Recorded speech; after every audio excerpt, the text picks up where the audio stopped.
আমি জাকিয়া সুলতানা। আমি এসেছি হচ্ছে আকবর আলী কলেজ থেকে, সরকারি আকবর আলী কলেজ উল্লাপাড়া। আমি ফার্স্ট ইয়ার স্টুডেন্ট। তো আমাদের first project woman emergency defence system, নারী নিরাপত্তা ব্যবস্থা। বর্তমানে আমরা যদি নারীদের নিরাপত্তার দিকে একটু নজর দেই, তাহলে দেখতে পাবো এটি দিন দিন ক্রমে খারাপ দিকে অবনতি হচ্ছে। এছাড়াও প্রতি 9 ঘন্টা অন্তর গড়ে একজন করে নারী ধর্ষণের শিকার হচ্ছে। আর তাদের নিরাপত্তা রক্ষার জন্যই মূলত আমাদের এই প্রজেক্ট।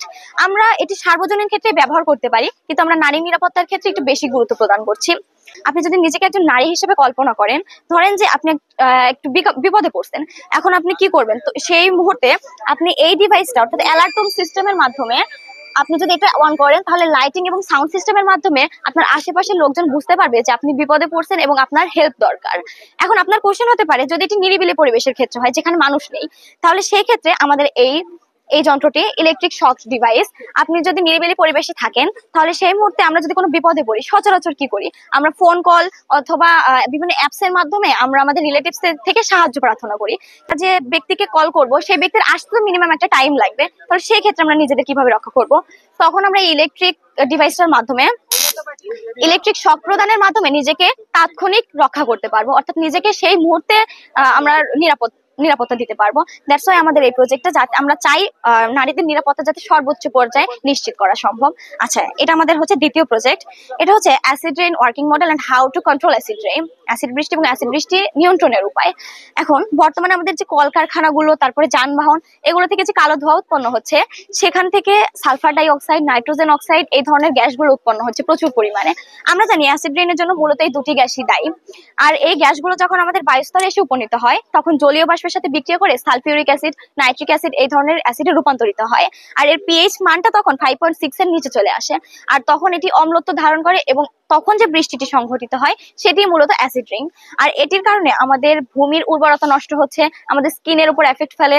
এছাড়াও আমাদের হচ্ছে বিভিন্ন প্রকৌশল শিল্প, এগুলোতে অনেক পরিমাণে এফেক্ট করতেছে। আর এটা থেকে বাঁচার জন্য আমাদের এই প্রজেক্ট। এখানে এটা হচ্ছে অ্যাসিড রেইন ডিটেক্টর। এখানে যখন আমরা অ্যাসিড রেইনটা সংঘটিত হবে, তখন আপনার রুমের মধ্যে অটোমেটিক্যালি সাউন্ড সিস্টেম কাজ করবে এবং একটি লাইটিং হবে, এবং এর মেইন কাজ হচ্ছে আপনার এই লিটমাস পেপারটি কালার চেঞ্জ করবে। আপনি বুঝতে পারবেন যে অ্যাসিড রেইনটি সংঘটিত হচ্ছে। এরপর এখানে আছে ইথানল দ্বারা চালিত যানবাহন। আপনি দেখবেন ব্রাজিল সহ বেশ কিছু রাষ্ট্রে 25% ইথানল পেট্রোলের সাথে ব্যবহার করা একদম আবশ্যক। এছাড়া আপনি বিভিন্ন অনুপাতে ব্যবহার করতে পারেন।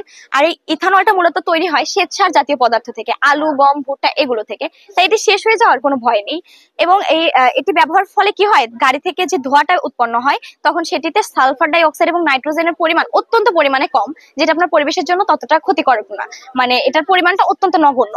এখানে আছে টারবাইন, বায়োগ্যাস, এগুলো সবগুলোই মূলত আমাদের নবায়নযোগ্য জ্বালানিকে নির্দেশ করে। আর এগুলো যখন আমরা ব্যবহার করব, তখন আমাদের পিএইচ মানটা গ্রো করতে থাকবে এবং স্বাভাবিক মাত্রায় আসবে। আমাদের বাংলাদেশে এখন এই অ্যাসিড রেইনটি হয়নি, এটি মূলত ভারতে, পাকিস্তানের লাহোরে, এইসব বেশ কিছু শিল্প এলাকায় হয়েছে। আর বাংলাদেশে এর অনেক সম্ভাবনা দেখা যাচ্ছে। We know that prevention is better than cure. আমরা চাই প্রতিকারের চেয়ে প্রতিরোধটা যাতে হয়, আগে থেকেই যাতে আমরা ব্যবস্থাটা গ্রহণ করতে পারি। তার জন্য আমাদের এই মডেলটি। সরকারের সুদৃষ্টি কামনা করছি আমাদের এই প্রজেক্টের উপরে। প্লাস্টিকের পুনর্ব্যবহার বা প্লাস্টিক রিসাইক্লিং এর উপরে করা হয়েছে। যেহেতু বর্তমানে প্লাস্টিক দূষণটা বেশি হচ্ছে, তাই আমরা চাই যে প্লাস্টিক দূষণটা যেন কমিয়ে আনা যায়। আর ধারণা করা হয় যে আগামী 10 বছরের মধ্যে এটা মারাত্মক আকার ধারণ করবে, কারণ এটা যেভাবে ডেভেলপ করছে। সো প্লাস্টিক কিভাবে পুনর্ব্যবহার করা যায় এটা নিয়ে আর কি আমরা কাজ করছি। যেহেতু প্লাস্টিক 400 থেকে 1000 বছর লাগে এটা পচনশীল হতে, সো এর উপরে আমরা কাজ করছি। আর সব ধরনের প্লাস্টিক তো পচে না, জাস্ট থার্মোপ্লাস্টিক যেগুলো, সেগুলো পচনশীল। পচনশীল বলতে কি, সেগুলো রিসাইকেল করা যায়। আর থার্মোসেটিং প্লাস্টিক যেগুলো, সেগুলো আর কি রিসাইকেল করা যায় না। তো থার্মোপ্লাস্টিক গুলো আমরা প্রথমে আলাদা করেছি, দেন এখানে হচ্ছে শেডিং বা ছোট ছোট টুকরো কাটা হবে এই যে। তারপর এখানে হচ্ছে ওয়াশিং, দেন এখানে মেল্টিং হবে। যে ধরনের প্লাস্টিকের মেল্টিং পয়েন্ট যেরকম, সেই অনুযায়ী মেল্ট হবে। দেন এখানে মেল্টেড প্লাস্টিকটা এখানে পড়বে। তারপর ফ্যাক্টরির চাহিদা অনুযায়ী বিভিন্ন আকৃতিতে আর কি সেই প্লাস্টিকটা এখান দিয়ে বের হয়ে চলে আসবে। যেমন বালতি বা অন্য কোনো প্রোডাক্ট আর কি বানানো যেতে পারে এটার মাধ্যমে। জাস্ট আমি দেখাই যে এভাবে আর কি, এভাবে প্লাস্টিকের প্রোডাক্টটা বের হয়ে আসবে। সো এটাই। এখন কোয়েশ্চেন করতে পারেন যে এখানে তো কালো ধোঁয়া বের হচ্ছে, এটা তো পরিবেশের জন্য ক্ষতিকর। সো এটার জন্য আমাদের কার্বন পিউরিফিকেশন একটা সিস্টেম করা হয়েছে। ওখানে আর কি কালো ধোঁয়াটা পিউরিফাই হয়ে ওই পাশে দিয়ে আর কি বের হয়ে যাবে। প্লাস্টিক ব্যবহার আর কি কমাতে হবে। প্লাস্টিক ছাড়াও আমরা বিভিন্ন প্রোডাক্ট দিয়ে আর কি প্লাস্টিকের মতো বিভিন্ন জিনিস আর কি তৈরি করতে পারি। যেমন স্টার্চ বা শ্বেতসার থেকেও অনেক ধরনের প্লাস্টিক আর কি বানানো যায়, যদি এটা আমাদের দেশে এভাবে চালু নেই, বাট এটা আমরা করতে পারি। অ্যান্ড প্লাস্টিক যদিও আমরা বলতেছি যে আসলে ব্যবহার কমানো উচিত, বাট তারপরেও তো আমরা আর কি ব্যবহারটা খুব একটা কমাতে পারতেছি না, তাই আর কি এই প্রসেসটা করছি। যেহেতু যেখানে প্লাস্টিক পলিউশন আর কি হচ্ছে সেখান থেকে আবার রিসাইকেল হয়ে সেই প্লাস্টিকটাই নতুন করে আবার ইউজেবল হচ্ছে।